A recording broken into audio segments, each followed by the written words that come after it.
What's going on, everybody? I'm Jory Goodman, the Time Teller. It's Friday, I'm T3, which means it's time for a T3 watch rant. Now guys, it is a hot one here in SoCal, but it's about to get a little hotter because we're gonna be ranting about something that is making me so angry right now.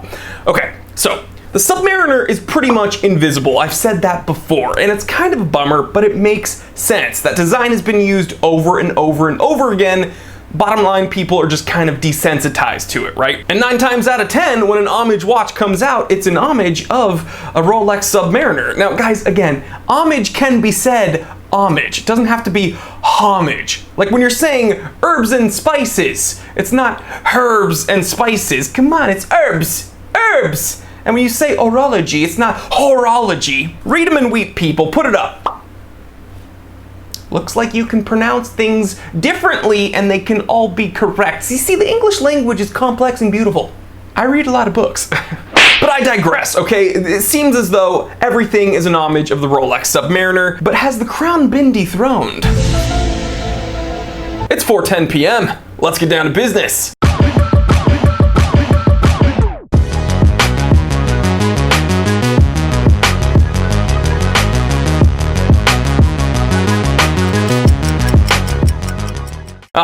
The Patek Phillipe Nautilus, sleek, sporty, luxurious, just really popular with the mainstream elite, athletes, celebrities, business powerhouses. Everybody who's anybody is wearing a Patek Phillipe Nautilus on their wrist. I'm wearing a Seiko Tuna, huge loser. But guys, with prices like these, is there really any hope for losers like me? Well, thankfully there is, because nowadays the Patek Phillipe Nautilus is the new homage standard. Let's explore this further. First up, the Patek Parnis. That's right, it's a Patek, but it's a Parnis. Let's see, sapphire crystal, Miyota automatic movement, and it's water resistant. Right on. Now, at the time of filming, you can get one for 153 buckaroos. A Patek for $153? Count me in! Or what about the MVMT Odyssey? That's right, the Movement Odyssey. Let's see, first there was the Movement Mariner, and now the Movement Odyssey. Moving on up. See, it's funny, even Movement moved from the Submariner homage to the Nautilus homage. It's just a natural progression, guys. Circle of life. I don't know what that means. But this Movement Odyssey is 40 millimeters, it's got a Miyota quartz movement, mineral crystal, 50-meter water resistance rating. For $140, who needs a Nautilus when you can get an Odyssey? That's not your speed. Well, what about the Hot Nautilus Steel Bagel Sport Automatic Mechanical Time Date? That's right, the Hot Nautilus Steel Bagel Sport Automatic Mechanical Time Date is 7559. Very, very specific. But 7559 gets you my favorite watch on the list. Now let's read the main feature section on this watch. Let's see, it's incredibly interesting. All right, main features, 100% brand new and of high quality. Well, if they didn't tell me that, I wouldn't know, so thank you. Stainless steel material, high-quality scratch-resistant mineral glass, imported machinery movement powered by being shaked. I'm not making this up. It's powered by being shaked. No battery required, people. Display time, date, water-resistant, 3 ATM, not suitable for swimming, shower. You had me at being shaked. Why are you making this stupid homage, bagels?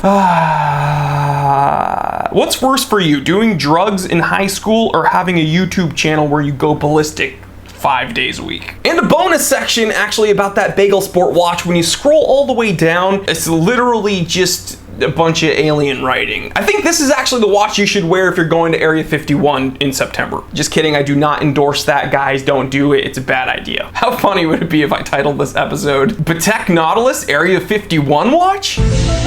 The best watch to wear during your Area 51 raid. Getting probed by an alien? What time is it? Time to get probed by an alien. This episode has already been demonetized. All right, guys, and last but not least, the Invicta Akula Prestige. The Invicta Akula Prestige.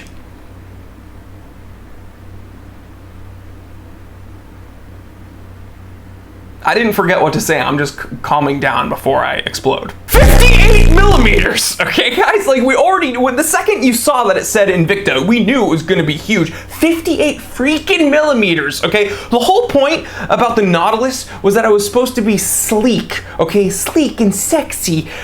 58 millimeters, guys. Akula, prestige, 58 millimeters. But guys, I know what you're thinking. It's powered by the NH35 Seiko movement. It's essentially a Seiko. Okay, why do people hate on Invicta? It's got Seiko movement. Oh, you like Seiko, but you don't like Invicta? Pfft, your argument is destroyed.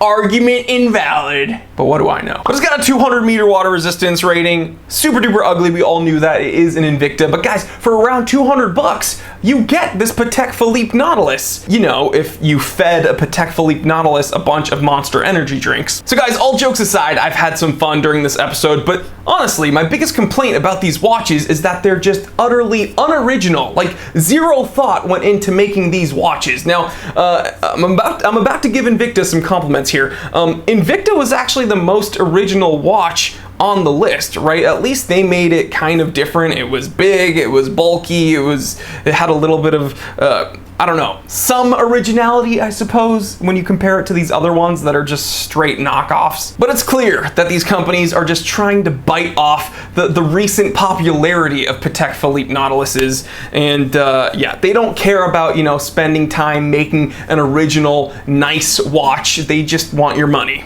Boring! But guys, as always, let me know what you think. Which is your favorite Patek Phillipe Nautilus homage? And which ones did I miss? Are there more out there? I'm sure there are. So leave me a comment in the comment section and yeah, teach me something, because I'd love to find more of these and make another episode about it. And if you're new here, guys, and you enjoyed this episode, thank you for stopping by, but why haven't you subscribed yet? Come on, click that subscribe button and hit the bell icon so you get notified when I upload, and I upload all the time. Monday, Wednesday, Friday, with a live stream Q&A, rain or shine, every single Saturday. And hitting that bell icon lets you get notified so you can join in on the fun. I want you guys all there. It's a blast. I look forward to those live streams every single week. And yeah, be there. So guys, like, comment, subscribe. I'm Jory Goodman, the time teller. Always remember, I didn't invent time. I just tell it. Real quick, if you enjoyed this episode, then do not worry, the fun doesn't need to stop here. Check out these recommended episodes that are going to be popping up on the screen anytime now. Also, take a moment, check out my brand new channel, the Time Away channel. It's where I talk about everything outside of the watch world, some of my other collections, some of my other hobbies. And if you're not interested in any of that, don't worry, just stay right here and I will see you right here. Because I never leave. I am trapped inside of this camera. That was, I'm sweating.